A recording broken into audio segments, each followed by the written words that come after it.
할렐루야! 하나님을 찬양합니다.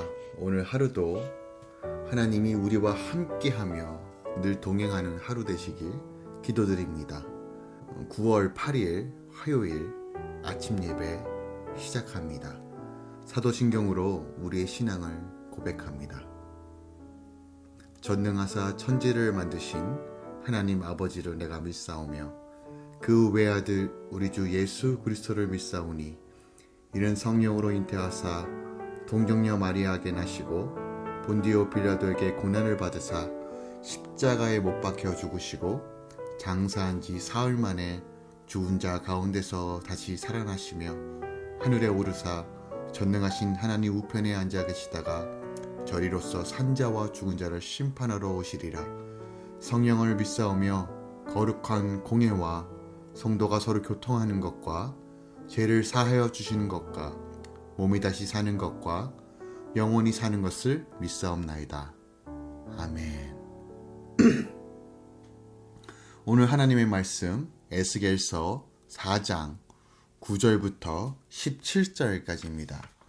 오늘 하나님의 말씀은 에스겔서 4장 9절부터 17절까지입니다. 하나님 말씀을 받습니다.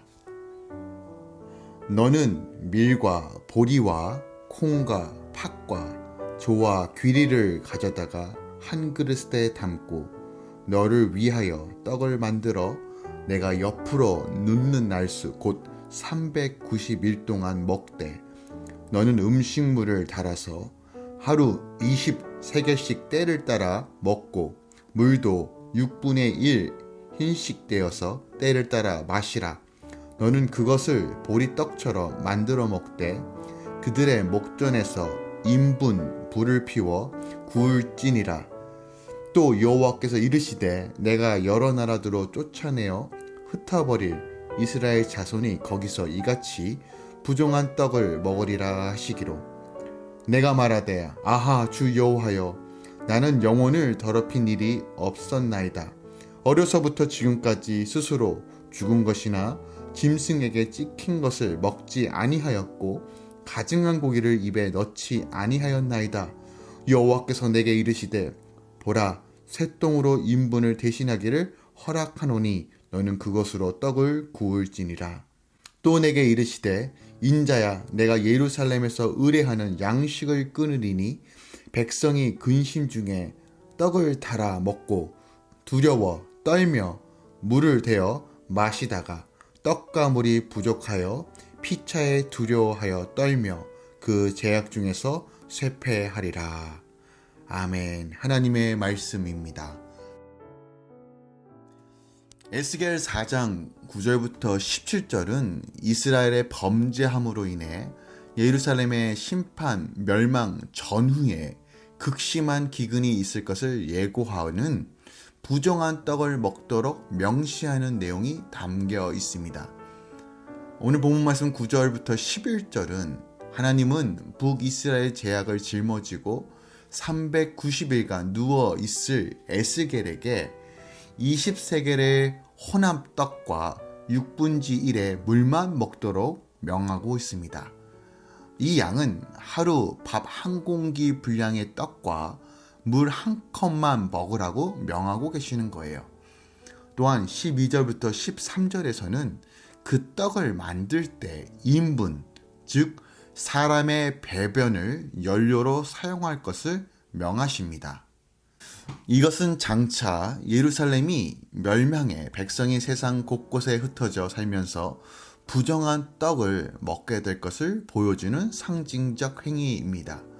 하나님은 이스라엘이 율법에 따라 진영 안에 둘 수도 없는 인분으로 구운 부정한 떡조차 매우 적은 양밖에 먹을 수 없는 비참한 처지, 즉 식량난과 연료난에 허덕이게 될 것을 예고하시고 있는 거예요. 그러나 우리가 주목할 부분은 이런 음식도 매일 때에 따라 공급되어 그들의 생명이 이어진다는 사실을 우리는 놓치면 안 됩니다. 하나님은 심판 중에도 여전히 그의 백성을 향한 사랑과 자비를 놓지 않으십니다. 그 이유는 하나님께서 그들을 그리고 우리를 징계하시는 이유와 목적은 죽음이 아니라 구원에 있기 때문입니다. 14절부터 15절에서는 부정한 떡을 인분 불에 구워 먹으라라고 명하십니다. 하나님의 명령의 에스겔은 자신은 지금까지 부정한 음식으로 영혼을 더럽힌 일이 없다고 호소합니다. 에스겔은 제사장 가문 출신입니다. 어려서부터 율법 교육을 철저히 받았을 것이며 모든 정결례를 철저히 지켜왔을 것이에요. 누구보다도 인분으로 떡을 구워 먹는 것이 신명기 23장 말씀에 위반된다는 사실도 알고 있었을 거예요. 그래서 그는 신약시대의 베드로가 꿈에서 부정한 음식을 먹으라는 하나님의 명령을 처음 2번 거부한 것처럼 지금 여호와 하나님의 명령을 거두어 달라고 호소하고 있습니다. 그런데 에스겔이 하나님 말씀을 거부한 것은 그가 하나님의 명령을 가볍게 여기거나 교만한 생각에 따른 것이 아니라는 사실을 우리는 오늘 본문에 아하라는 표현을 통해서 알 수 있습니다. 이 단어는 히브리 원어적으로 해석할 때 매우 난처하고 답답한 상황에 이르는 자기 자신의 고통스러운 감정을 표출하는 단어입니다. 즉, 이것으로 인하여 내가 매우 난처하고 슬픕니다 라고 말하고 있는 것이에요. 그래서 에스겔은 오늘 여호와의 명령에 자신의 거룩한 심령에 고통스럽다, 차찹한 심령, 슬픈 감정을 대면하여 아하라는 이 단어를 사용하여 하나님께 호소하고 있는 것이에요. 에스겔은 하나님께 하나님, 저는 다 지금까지 나의 영혼을 더럽힌 일이 없어요. 어려서부터 지금까지 스스로 죽은 것이나 짐승에게 찢긴 것을 먹지 않았고 가증한 고기를 입에 넣지도 않았다라고 호소합니다. 물론 많은 번역본이요, 히브리어 나푸시, 나의 영혼이라고 번역하지만 우리가 알죠. 아무리 성숙한 신앙인이라 할지라도 자신의 내적 상태가 거짓되고 부패하다는 것을 지각할 수 있습니다. 그래서 오늘 성경 번역본 내 영혼이 더럽힌 일이 없습니다라는 이 단어는 조금 다르게 우리가 이해할 필요가 있는 것 같아요. 지금까지 부정한 음식을 먹은 적이 없고 자신의 몸을 늘 깨끗하게 하였다라는 것을 조금 더 강조하는 표현으로 우리가 이해하면 좋을 듯합니다.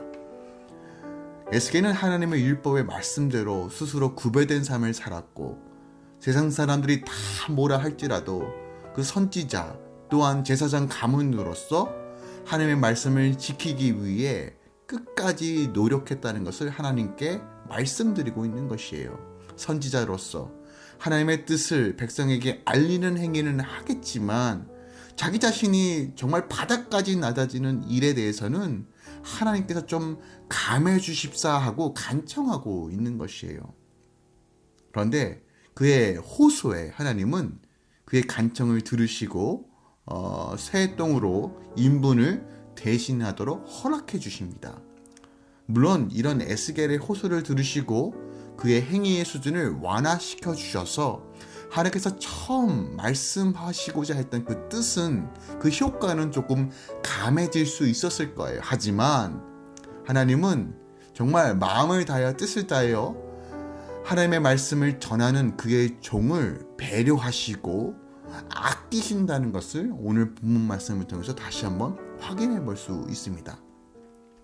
16절부터 17절까지는 바벨론에서 포위당하는 예루살렘이 닥칠 식량난을 예고하고 있습니다. 이 예고대로 유다 백성들은 BC 588년경 예루살렘을 침략해온 바벨론 군대에 의해 1년 반 동안 포위되었고 그 포위 기간 동안 극심한 굶주림을 겪게 됩니다. 이것은 열왕기하 25장 3절에 기록되어 있는 내용입니다. 하나님은 17절에 이 멸망이 그들의 제약 중에서 쇠퇴할 것이라고 분명하게 말하고 있습니다.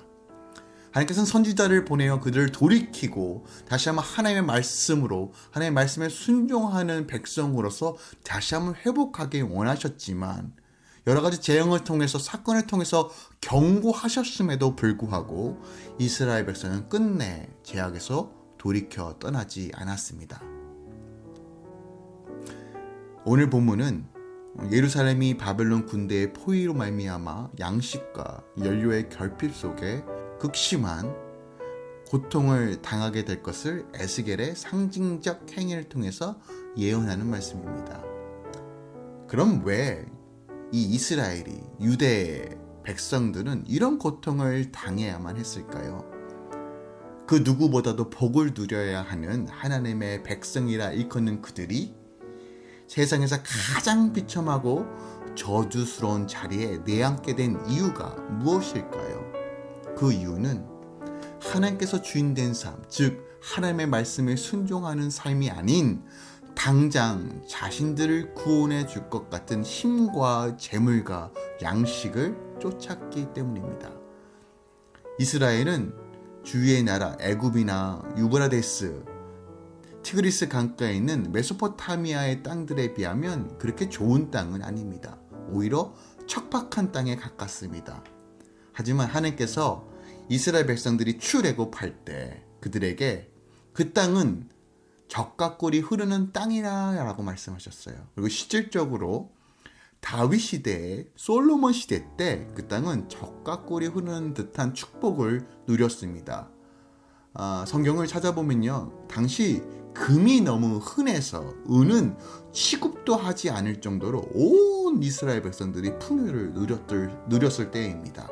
그 이유는 온전히 하나님을 섬겼고 온전히 하나님께서 주인된 나라, 즉 하나님의 통치가 온전히 이루어졌기 때문에 그런 풍요를 누릴 수 있었던 것입니다.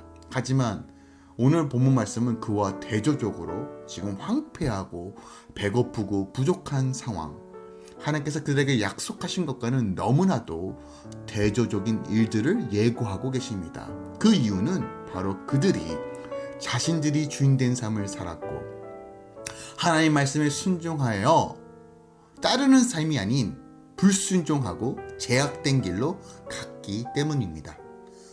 제약된 길을 선택한 그들은 결국 아무리 열심히 애쓰고 힘써도 풍요를 얻으려고 할지라도 하나님을 떠나면 결국 제약 중에서 모두 잃어버리게 된다는 사실을 우리에게 가르쳐주고 있는 것입니다. 이스라엘 백성은 단 한 번도 여호와 하나님을 부정한 적이 없습니다. 그러나 그들은 세상과 하나님을 겸하여 섬겼고 자신들이 원하는 방식으로 하나님을 찾았습니다. 또한 세상이든 하나님이든 자신을 풍요롭게 해줄 것 같은 것들을 선택하고 또한 섬겼다는 것이에요. 하지만 그 결과는 멸망뿐입니다. 오늘 말씀을 우리 삶 가운데 한번 적용해 봅시다.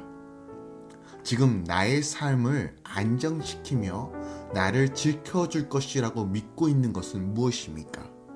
하나님입니까? 아니면 다른 것을 더 의지하고 있습니까? 주의 말씀에 순종하기보다 더 애쓰고 또 시간과 에너지를 쏟고 있는 것은 무엇입니까? 우리는 세상의 힘과 재물과 양식을 의뢰하기보다 먼저 하나님을 구해야 합니다. 주님이 나의 삶이요, 주님이 나의 생명이며 주님이 나의 구원자요 인도자이십니다. 우리가 환경 보지 말고 상황 보지 말고 먼저 눈을 주님께 고정하고 다시 한번 주의 말씀에 청종하고 믿음으로 순종하며 다시 한번 주님께서 걸어가신 그 길을 걸어가며 믿음으로 승리하시길 우리 주 예수 그리스도 이름으로 기도드립니다. 기도하겠습니다. 사랑하는 주님, 오늘 하루도 시작합니다. 주의 말씀으로 시작합니다. 오늘 에스겔서 4장 말씀을 붙듭니다. 하나님, 이스라엘 백성들이 어려움에 처할 것이다. 고난에 처할 것이다. 먹고 마시는 것이 궁핍해질 것이다. 이 예언의 말씀이 선포됨에도 불구하고 그들은 듣지 않았습니다. 하나님, 오늘날 우리 주위에 일어나는 일들을 봅니다. 환난과 어려운 때, 이 코로나 시대에 주의 음성을 듣기 원합니다. 그 어느 때보다도 우리가 더 주님께 집중하고 주의 말씀에 순종하는 삶 살기 원합니다. 오늘도 결단하고 주님 바라보는 모든 주의 성도들의 삶 가운데 하나님의 풍성함으로, 하나님의 선하심으로 인도하여 주시옵소서. 이제는 우리 주 예수 그리스도의 은혜와 우리 하나님의 놀라우신 사랑과 성령님의 내주교통 충만 역사하심이 오늘도 주의 말씀에 순종하고 바라보는 모든 주의 성도들의 삶 가운데, 할렐루야 공동체 가운데 이제로부터 영원까지 함께 있을지어다. 아멘.